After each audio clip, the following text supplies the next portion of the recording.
If someone had told you to your younger self, this would be your path, would you have believed them?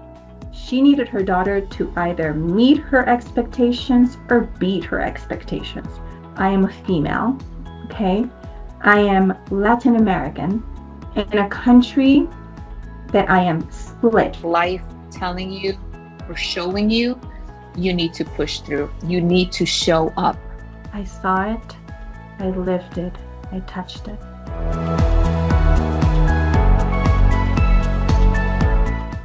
Hello, and welcome to Inception to Infinity. I am your host, Llajaira Soto, AVP Client Success of Occams Advisory. Today, I'm joined with Elsa Christensen. She is an entrepreneur, mindset coach, mother of four, and founder of For a Better Tomorrow, a nonprofit committed to helping children living in poverty that access education and resources that they deserve. Elsa's journey spans banking, sales leadership, coaching, and now social impact. And her story is one of choosing purpose even when it didn't align with traditional expectations. I'm excited to explore that journey today. Elsa, welcome to Inception to Infinity. And before we talk about all the exciting initiatives that you're leading, help our listeners get to know you. Who is Elsa? What mission is driving your life right now? What a delight to be here today, Llajaira. Thank you so much for having me. This is such an important and special space. And okay, you started strong. This question, I mean, it seems simple, but it's not. I mean, you're touching into people's identity. Like, who are we? Who am Yep. I? Yes. I mean, I'm a woman. I'm one that holds many hats. And if we're talking career, you've said it all. I mean, Yeah. you went in deep. And I am a person that works with a lot of people. And when we go Awesome. into the corporate world, I work in mindset and personal development. I work with companies, and what I do is I deep dive into negative thinking, and I try to reshape the way that teams look into the way that they navigate these thoughts. And we look into strengthening teams and how we become more connected and how we work together to become stronger and how we can build strategies in order to develop our teams. Awesome. You know, It's sort of aligning the negative, right, up to seeing the positive and working things for the best of us, right? right. And just Awesome. build better connections with our teams. And then in my beloved nonprofit, right, I worked with an incredible team to form For a Better Tomorrow, which at the end of the day, what we're trying to do is encourage children that are living in poverty to believe in themselves. And we're doing Awesome. this through education. And we're doing this through building in them the ability to believe that they could be more than their circumstance. Awesome. That, So before you give us all those details, let us start with some questions, right? So you studied economics and you built a strong sales and banking career. And today you lead that nonprofit focused on children living in poverty, as you said. If someone had told you to your younger self, this would be your path, would you have believed them? yes, yes. Now, I will say this. If somebody would have told me that I would study economics, that I would spend the better years of my life selling and in banking, I would have called them a liar. Because Yeah. I knew within myself from a very young age that I was built to serve people. I've always loved customer service. I've always loved being there. I've always loved people. And so when I jumped into banking and business and understanding the way money works, that was not my passion. That was not me. Mm, And so that was wow. definitely different from what my passions were. So, Awesome. So you did mention once telling your mom that you wanted to work in social work. So definitely something that was down deep ingrained in you, right? Um, that you in social work or the arts and being told by her that you would starve. How did you navigate that tension between cultural expectation and your inner voice? all right. First, I need to take you back a little bit though, because in order Okay. to understand this, we need to go back into the cultural parts of things. So I am a daughter of immigrant parents. Okay. Parents who never fully took their feet off the little island of the Dominican Republic. All There right. you go. So I was born in the city that never sleeps, New York City. So I am a girl of two cultures, right? Between the beautiful hip moving of the merengue into the hip hop, right? Yes. Two worlds. I'm between two worlds. And you have the very archaic mentality of those Dominican hardworking people. And we're Mhm. talking about what professions would put you on top, right? What would end up putting you on the top of the ladder, high producing, money making professions. Mhm. Social work Mhm. is not one of them, right? Correct. Mhm. It's just not one of them, right? Artist is not one of them, right? Writers is not one of them.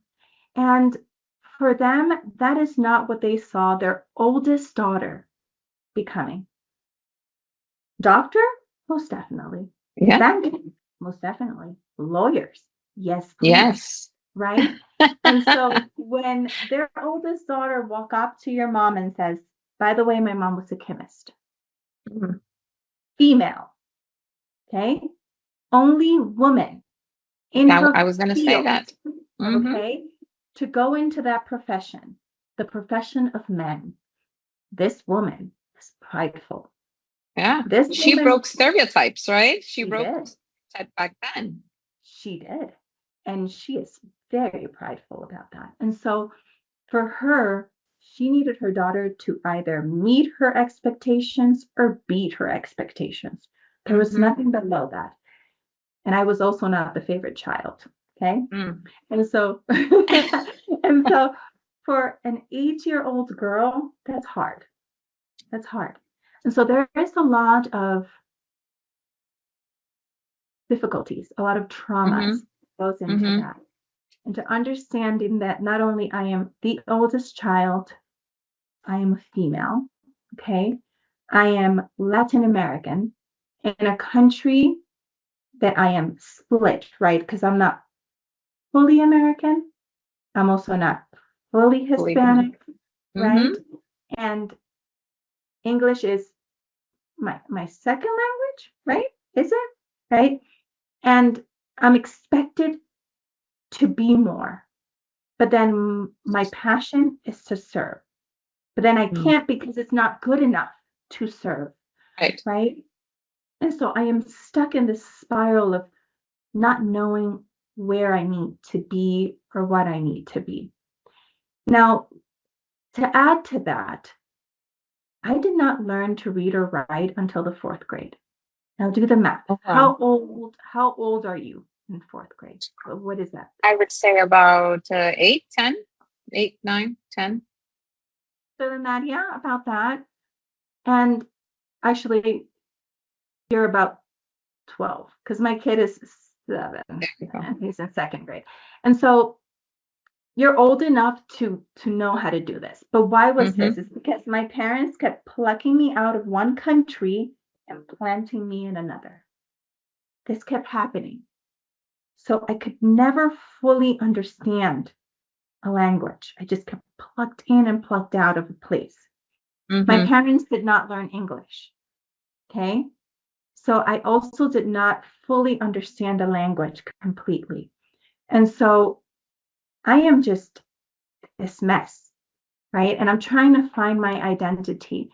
And now I'm going into college and I'm being told that the thing I feel the most passionate about, I cannot do because it's not good enough. Right. And so at this point, I need to find out, who is Elsa? It's Who do I very believe difficult. myself to be? It's difficult. I went through similar case. I was born in New York, and I was then, my parents moved to Dominican Republic when I was 11. And I totally can relate to your situation on how you felt. It's being moved from, what you're used to, the English culture, the New York, the city, coming then to Dominican Republic and having to learn a whole new language to adapt. So I can definitely relate how difficult it was for you at that time to not know who you were, right? Or your identity. It was hard. It was Yeah. hard. So even before, so at this moment, right, you still don't know, or you didn't have that, you had the passion, but you didn't follow it, right? Right. But it came to a point where you decided, this is what I want. This is what I want, and this is what I So, need to achieve. So how did you were able to listen to that inner voice? so this is what happens. You have to make a choice for yourself, but then you don't want to go against the people you love, because what happens is there's so much trauma in that little you that you become a little bit of a people pleaser, right? And Mhm. you still want to appease. You still want to make the people you love most happy. So this is what my revolution looked like. I decided I'll study economics because it looks good on paper, right? Mhm. But I'll still do something that makes me happy. So I did economics. I did sociology because it's what I loved. So I did a major in economics, major in sociology, and I sprinkled business and liberal arts. I did an extra year of school. I made everybody happy, but I decided that I was going Mhm. to add a little bit of my own identity into it. It allowed me to Mhm. adapt, or this empowering mindset to break Right. free of the confinement, right? This Mhm. negative self perception that I had to appease everybody. By adding sociology, I allowed myself to embrace that inner strength, right? You could be what you want to be, regardless of what society is telling you you have to do, right? It Mhm. was my little way of, like, my little way of saying I could be what I want to be, right? Yeah. Taking a So little it's like, power for myself, right? it was like your little rebellious way. Like, Right. okay, I'm going to say yes to this, but here I go. This is what I want. I am in love with this one writer, sorry, and his name is Pablo Coelho, and I think he's fascinating to me. And one quote that I love from one of his books is, "When you find your path, you must not be afraid. You Mhm. need to have sufficient courage to make mistakes. Disappointment, defeat, and despair are the tools God used to show us the way." And I love that, because Mhm. disappointment, defeat, and despair are part of our journey. But it is meant to be part of our journey. It is meant to be part of the way we grow, we progress, we embark on the things that we Mhm. must overcome. And in life, we often are faced with roadblocks, Yep. right? And Not, I would say always. There's always a yeah, roadblock, it right? is part of Or life. some. Mm-hmm. Mm-hmm. Mm-hmm. And a lot of the times we are faced with all of these limiting beliefs, but we have the ability to overcome these beliefs, right? And those Yep. roadblocks, those those things that are faced before us, are the things that strengthen us to be able to overcome those limiting beliefs. Mm-hmm. Mm-hmm. I totally agree. So, being able to do what your parents wanted you to do, but still go into what your passion was, let's be real. When you started your professional life, right? You didn't start as social worker or Mm-mm. what your passion was. So you had mentioned that you had measurable success in sales. and you were able to close high rates, performance awards.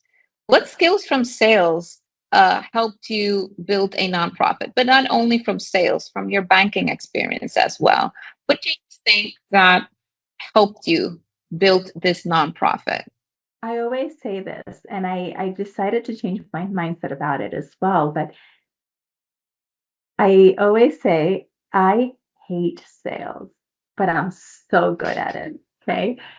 The thing is, I don't sell, I recommend. This is not about sales. This is about recommending. I recommend things that elevate your life or elevate your experience with the product that I'm recommending. Um, I am so grateful for banking, for every single sales position I've held, for every single product that I've encountered, because it has elevated the way I see the world. It has elevated the way I communicate with people, the way that I am able to present the things around me and see the way I am able to interact with my surroundings. I find that everything in life is about a recommendation. When I am Mm. in a room, I am able to communicate very differently because of my experience with banking, with sales. In a way, sales has enabled me to be able to see the way that different items, different experiences can help others improve their lives. In the Mhm. nonprofit, you're constantly selling a dream, you're selling a mission. And Mhm. by doing the fundraisers, you might not be selling a product, but you are telling this story. As Mhm. we are striving to distribute or disrupt this cycle of poverty across generations. I mean, these families that we're helping, I mean, we're helping hundreds of families, right? The issue that we're seeing is that our children are not educating themselves. Their families are not being educated. Therefore, their families are not being educated. So there's Mhm. not progression. There's no progression. Their parents never learned to read. Their parents never learned to read, and so on and so on and so on. So these children are not able to get jobs that get them out of poverty. They're Right. they're becoming laborers, and the jobs are becoming scarce, and they can't get jobs. All they can do Mhm. is jobs that force them to work under terrible conditions, and these jobs are becoming less available. And the jobs that are available are jobs that they can't do because they don't have the ability, they don't have the skills. Yeah. Yeah. And it's just, But it's this cycle. It's a cycle. And so it is. the cycle is continuous. And so as we're telling these stories, right? Sales have enabled me to go out there and tell their stories unapologetically. Mhm. Something that really touched me when people say no, how to confront that, right? In sales, you know how when you are offering a product, you will have people that will say no, they're not interested, right? But that has helped you to rebuttal back Right. on those no's, right? To be able to take it another level, present not as a sale, but as an offering, as a product. And I'm assuming, or I can identify with the nonprofit, right? Where people will not align with your vision. People will not align maybe when the nonprofit is asking for donation, right? You find those bottlenecks and people saying, why should I? Well, but you're able to keep pushing. So that's an awesome story and strategy that I have never looked at it that way. I identify myself with you. I always say I don't like selling. I can't sell. And you just worded beautifully in that matter. I think sales open conversations. And I love that you mentioned the word no, because what I've learned through my experience in banking and in sales is that you're not being afraid of no. It's just an illusion, because in sales, you learn to love the no, because no equals the lack of silence. In sales, you're more afraid of silence than of no, because no means people are talking to you, right? They're talking to you. And if they're talking, that means they're Yeah, responding and they're listening, right? And at correct. this point, if they're listening, there's opportunity, right? And so we just want people to listen. And Mhm. once people are listening, there's opportunity for more. A specific moment uh, where for a better tomorrow shifted from a thought into your heart to something that you had to act on. When was that moment that you said it's now or never? There was 2023, but you're going to have to let me go back a little further so that you can really Mhm. understand the depth of this project, the dream. I'm going to have to take you to Elsa when she was 8 real quick. Oh, And then, wow. I know, but I promise it's going to be worth it. When I was just a little girl of 8 years old,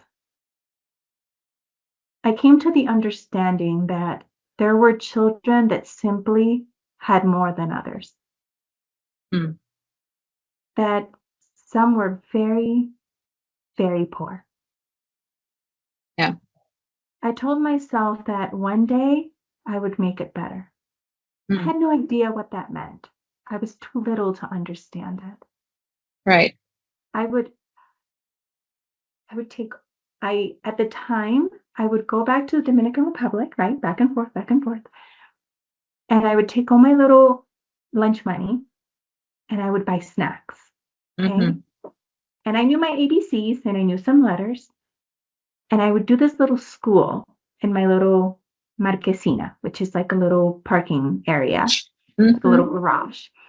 And I would invite the little kiddos in my neighborhood that were really, really poor. And I would teach them the ABCs because I noticed that they weren't being sent to school. They were always naked or in their little underwears. And they loved coming, and I would give them treats and snacks.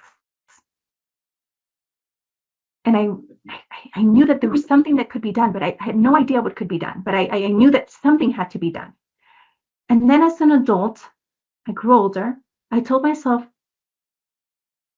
there had to be something to be done to give these kids an opportunity to learn, Mm, to walk to school in a way that they had dignity with resources. Like, why these kids had no resources?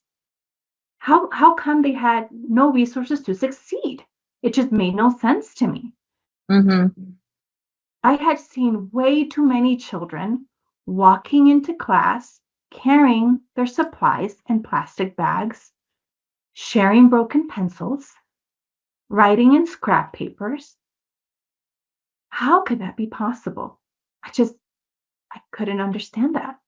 And isn't it hard also when you mentioned you're going back and forth from New York to Dominican Republic and then back, as living in the city, we all know, right? We have access to all of that. So when we come to the Dominican Republic and we have for us is regular pencil, but for the children here, it's like, oh wow, she has a brand new pencil. So I could just imagine how those kids saw you Right, compared to them, right, right? Elsa had all the new stuff, all the new books, all the good notebooks, book right, bags that they didn't have.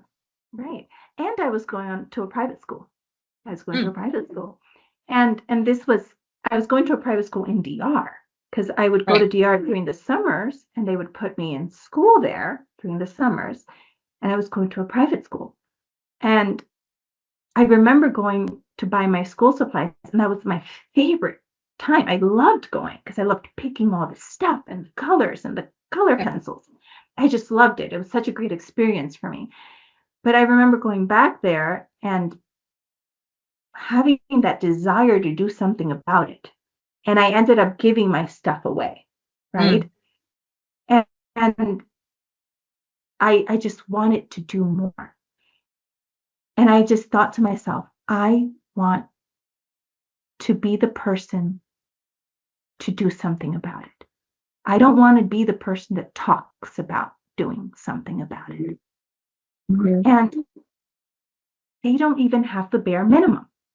It's not even computers, or laptops, or technology. I'm talking the bare minimum, Basics. Mm-hmm. right? Basics. And fast forward, 2023. It took me, after becoming an adult, 15 years of me having this dream in my mind and in my heart, of me knocking on doors, dun, dun, dun, dun, all throughout Dominican Republic. Help me, because I lived in the US. I want to do this. Help me. How can I do it? I need help finding the people. Who can I help? I need a representative down here. I can't travel all the time. I don't have the money to come. I couldn't find help. I couldn't find doors to open to get me there. Nothing worked. It was time, 2023. God made the way. Mm. And the dream finally became a reality. Was it the right time? Absolutely not. Was it convenient? No, it was the worst time. I had 2 kids. I started having the worst back problem. It was the most inconvenient time in my life. Mm-hmm. I was like, Lord, are you sure? Like, why couldn't you answer me 2 years ago when I was active, ready, and on fire, knocking on Mm-hmm. every door? When it calls, it calls. It's true. When the time When your comes, it time and comes. and your job is to answer. Mm-hmm. Because sometimes doing good, doing the right thing, it's not going to be convenient for you.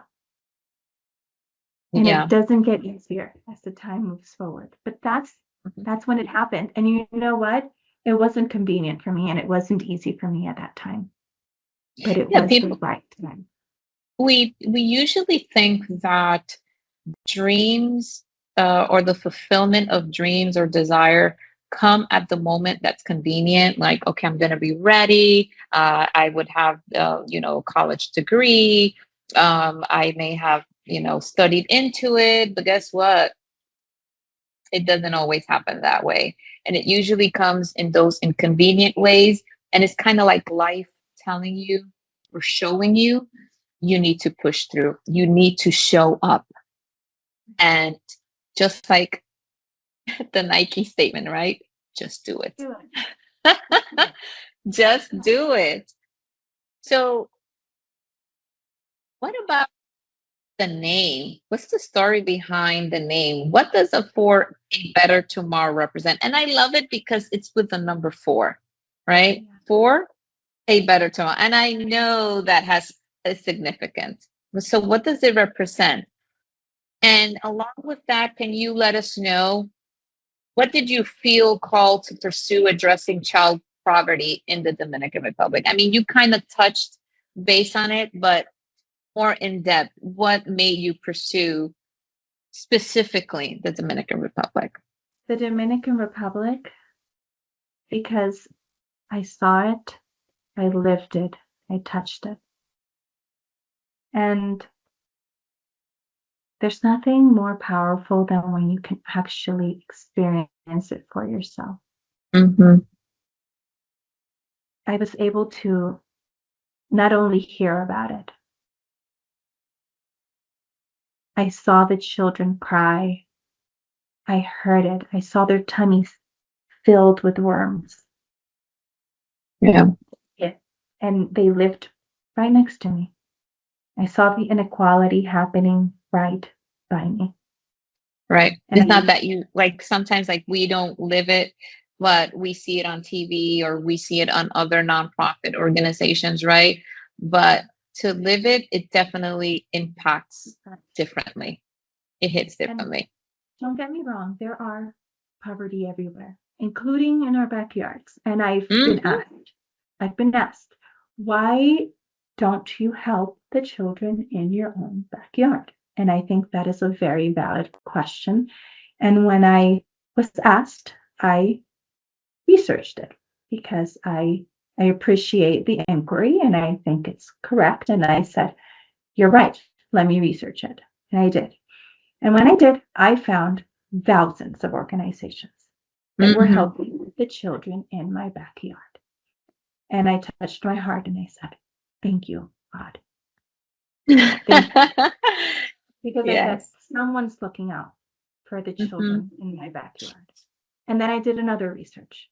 And I researched Dominican Republic. And I said, let's see who's looking out for my children out there. Hmm. And there was tiny, tiny organizations barely making it. And I looked for government help and I said, okay, how many government institutions are there that are trying to do something? Hardly found any. There's Hmm. so little happening out there, so little resources, so little people reaching out. There are some, but so little. So And I little. said, Yeah. I will go where I am needed because I think we are all brothers and sisters. It's not just Yes. because I'm from the Dominican Republic. My biggest dream is that For a Better Tomorrow can reach everywhere, not just the Yeah. Dominican Republic. And that is why when I registered this and I turned it into an official nonprofit legalized here in the States, I did not put DR on that Mm. register. And there's a reason for that. It's Correct. because I don't want to only reach the Dominican Republic. My biggest dream is that we can reach wherever we are needed. We're needed. That's right. And That's awesome. you ask me why the name is because I believe there is a better tomorrow. I believe that we can make that happen. And you know what?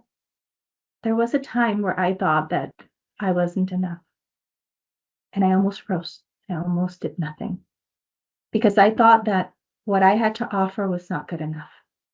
I thought that my impact would not be enough. And I said, you know what? What would my little efforts do? Like, what Hmm. can I, like, what I'm going to go help 100 kids when there's thousands? What is that Yep. going to do? What ripple is that going to make? It Hmm. will move mountains. If I can help one kid, if I can help one family get out of poverty, if that one family can get one kid into college and that kid can help that his little tiny family get out of Yep. poverty and that child can then help his family, that's an entire family of generations that can get out of poverty and then potentially help another family. I mean, one child One can make a child. difference. That's it. And let me give you an even more simplistic example. I've heard people say, I don't have enough to give. Mm. If you give $10, that $10 that you're like, what can $10 give? That $10 can buy that one child that's been going to church with a broken backpack, with Hmm. holes, a brand new backpack that he can feel proud and walk in with dignity and feel like he is the king of the world. Yes. Hmm. Pride. Those $10 that you thought could do nothing. Nothing. Those $5 can get that child a new set of notebooks that you thought could do nothing. Hmm. And literally, our minds, our thoughts can stop us from moving because we think that our tiny acts can do nothing. And I could have stopped myself from starting this nonprofit because I thought I wasn't good enough. So I do believe there is a better tomorrow. And it starts with our tiny little acts. So, yes, it does. It does. You know, and you spoke about having experience in banking and in sales, but let's talk about your background in mindset and personal development coaching. How does that show up when you're building a mission driven organization? It takes a lot of effort. It takes It a lot sure of does. push. It's it's hard to be motivated, especially when you have hundreds of families and you hear their stories. And you're like, I am bringing a backpack and some toys, and these people are living on dirt floors and they don't have toilets or water. And you're just like, if this is all I can do, and you're like, and I have a whole year and I have to raise 20 grand and I have like $100, you're like, it's demotivating and it's hard and you're not getting paid. Yes. Like, "Ah," you know what I mean? And you're like, how do I do this? And then you have to feed your family and you have to work your own job. And it's a lot. It is a lot. It is a mission of love and charity and selflessness. Hmm. And you have to learn how to be humble. And it takes a lot. It takes a lot of mental, takes a lot of heart. And Hmm. so a lot of times when you're giving a lot, you sometimes forget that there's a person behind all the work. And Sure. I I coach companies and their teams, and I spend a lot of time doing that, and that's kind of what I do outside of my nonprofit. But when I'm here with our nonprofit, I work a lot in coaching our team and working on motivating them to do the work and Hmm. how to keep them strong and how to help them motivate our children. Because part of our nonprofit is not just coming down there and bringing supplies. We celebrate these children. Yep. We make sure that they know that they're loved because Hmm. as much as they need those notebooks and those pencils, they need to know that there are people out here that believe in their In them. capabilities of making this happen. Because at Hmm. the end of the day, they need to believe in themselves. They need to believe that they can be the next lawyers, the next doctors, the next politicians, the next whatever they want to be. Hmm. Hmm. We got some people that want to be singers and baseball players, you name it, Yes. right? Yes. But at the end of the day, it's not enough that we believe it. They need to believe it. So my experience as a mindset coach and personal development person has helped me help them create that belief, build that belief, grow that belief in themselves. And so we spend a good amount of time helping them build that belief. And Awesome. we work a lot on moving away from those negative thoughts, right? So as soon as those negative thoughts come into our minds, how do we capture them? We acknowledge them, we high five them, and then we say, okay, time to come. Goodbye. you know, and it takes practice, right? Because It does. we spend a lot of time with those negative thoughts in there. And Hmm. sometimes we don't even realize it. They're constantly in our minds. We Hmm. have two wolves that live within us. And I don't know if you've heard the story, but do you know which one wins? The one we feed, right? Yes. And Yes. one is good and one is bad. And they're both competing for attention. And Yes. so we teach our children to feed the good wolf. Hmm. And sometimes it's hard because they have not only their own minds that they have to battle against, but society that's constantly telling them they're going to fail, they're not good enough. And then Hmm. they have hunger because they're battling On against top of hunger. that. Hmm. On top of that, they have all the poverty that they have to deal with, right? The lack of food, the lack of clothes, the lack of resources, the lack of, let's just name all the lacks that they have. And Hmm. so with my experience in that area, we try to help them fight against those things by Yep. strengthening the mind. And then I help my Awesome. team strengthen their own minds. So then when they go and serve these children, they're prepared. They're They're prepared prepared. for what they're going to see. Mhm. And there's a lot of Yeah. crying. There is a lot of Yes. crying when we go. And Because and that is important, especially when people have not been exposed, because you and I come from this culture. Our parents, we have family members, and even if in a sense of speaking, we never lived here, or as an example, we came here for vacation, because I remember coming here for vacation every single year with my grandparents. So we kind of saw what that looked like. But when you have a team that part of the membership or volunteers and they are never exposed to that situation, I just could imagine how that impacts their life. And if their mindsets are not, and even their emotions are not, prepared, that could be, right. very hard, very hard. But that's awesome. You know, you mentioned at the beginning that you are a mom. So you're building this organization while raising not two that you mentioned back in 2023, but four children. Yeah. How has motherhood changed the way that you lead? Mm.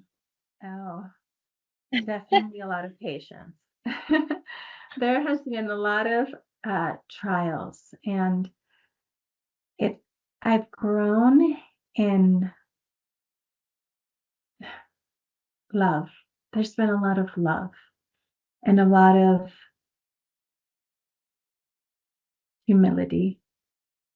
There's been a lot of humility, and I look at some of the parents that I help. So let's see, how can I explain this? When you go and you immerse yourself with the people that we serve. So when I tell you that we go into the Dominican Republic and we serve these people that are incredible, you meet their parents, you meet these families, and to give you an idea, we're helping about 400 people this year. Hmm. And these families are living under the poverty line. So we have poverty and then we have under poverty, right? So really struggling. And you see their children and you're like, well, there's poor and then there is neglectful.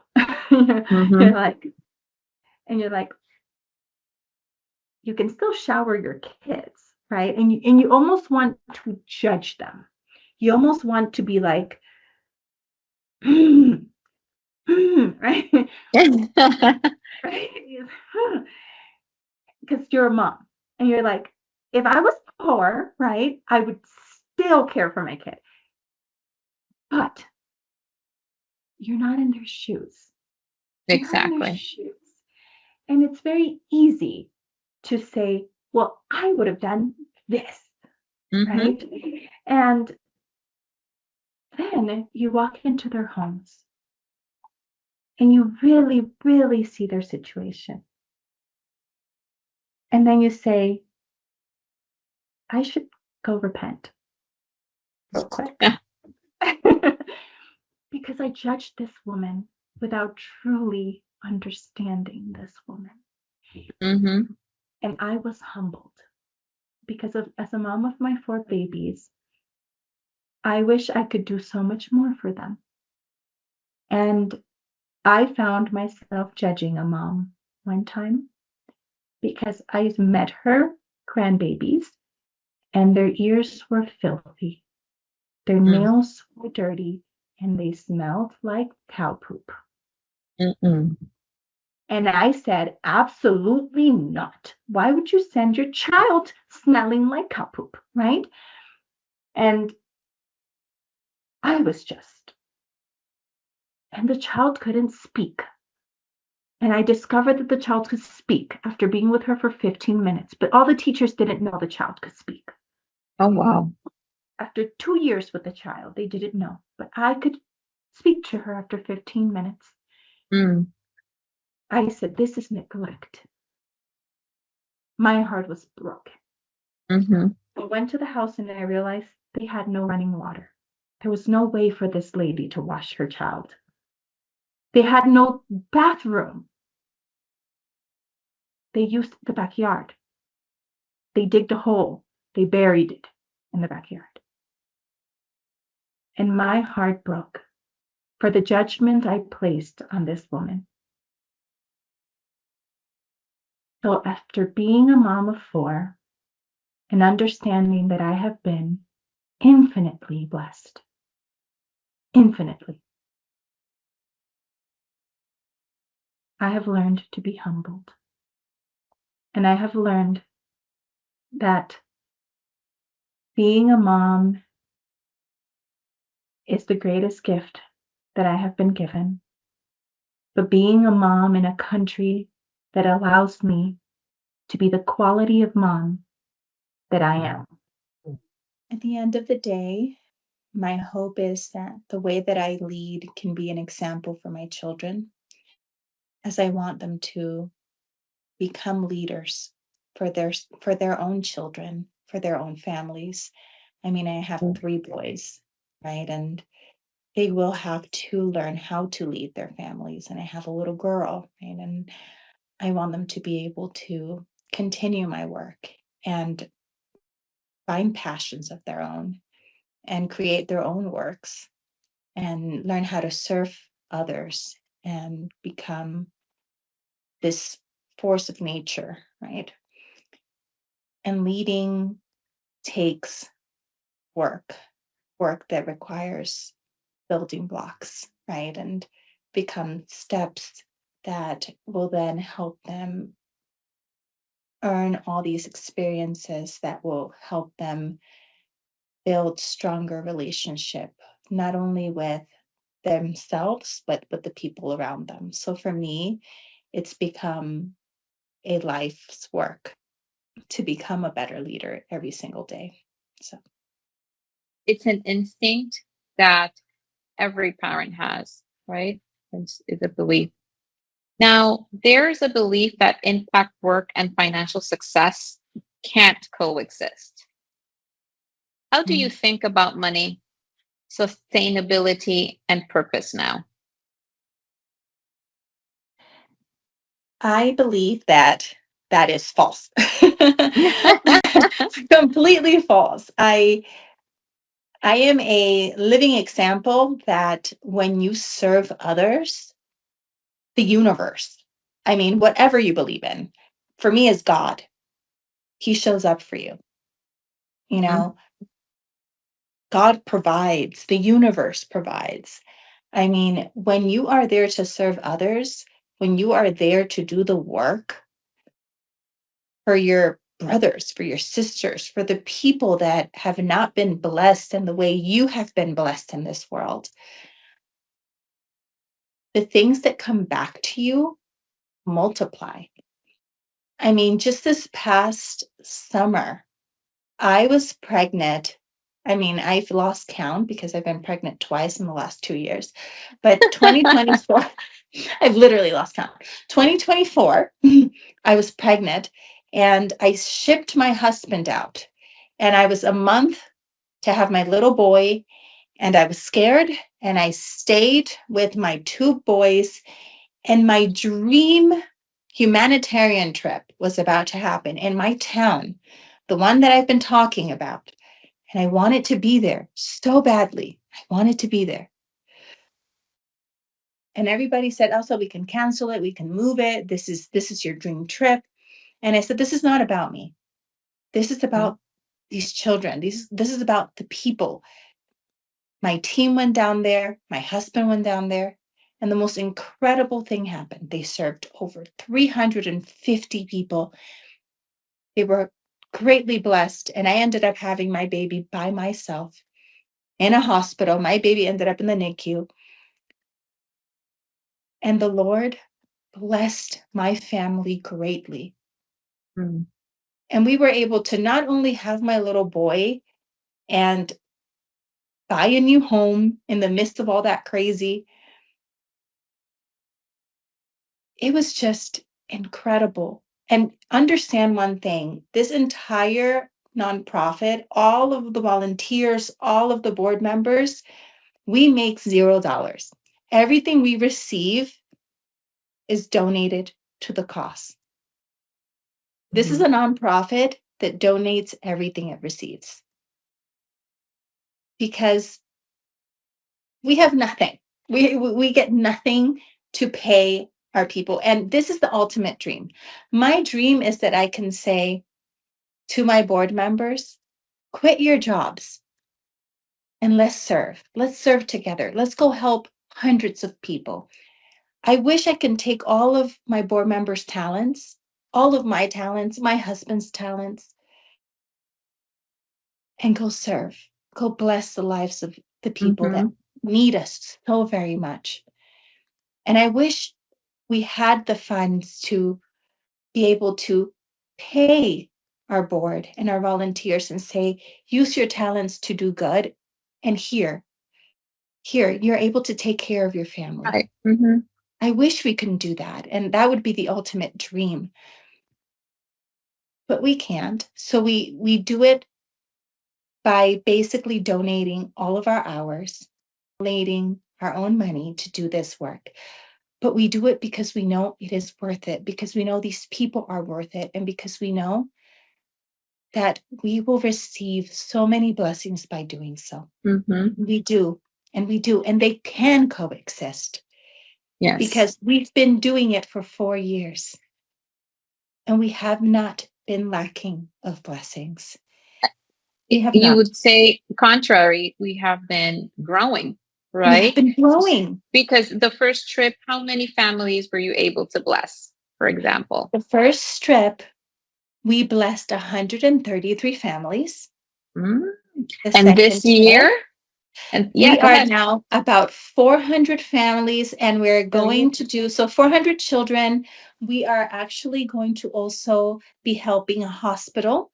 We're going to be donating, and this hospital, we're going to be helping the area for speech pathology. We're going to be donating an area for toys that are going to help children develop their speech. So we're going to be donating all the toys and the what do you call it? These are these stands where they're going to put all their toys and all their supplies. We're going like to build that for them. Yeah, it's like their little playroom. So unfortunately, they don't have a lot of space. So we're going to take the little space they have and we're going to make it functional for them. So we're going to be donating that. They have another area that's called Mama Canguro, which is for mamas that have their babies prematurely. So we're going to be helping with that area as well. And so we're just adding and blessing so many lives as we go. And yes, we are growing and we're able to do that. And so we want to continuously grow. So yes, we can coexist. And the hope is that we can continue doing that. And each board member is giving of their time, of their resource to do this. Yes, that is awesome. That is awesome. Yeah. That is awesome. So I have a bonus question here for you. So we, on one of our episodes, we had a invite a person that had a question, and that question would be asked to one of our other guests. That question I will ask you. Imagine yourself as an 80-year-old person. What would your advice be to people in their 20s, 30s, and 40s at that time? I would say, do it scared. Do it imperfectly. Do it anyway. Awesome. But do it. Do it. That's it. Do it. Because there is no better time than right now. And at the end of the day, the one thing you will regret is looking back and realizing that you never started. That is so true. We sometimes think, I remember when I was 20, I was like, okay, I'm old. By 20, I already had 3 of my 4 children. When I was 30, I was feeling old, right? Etc. But is totally true.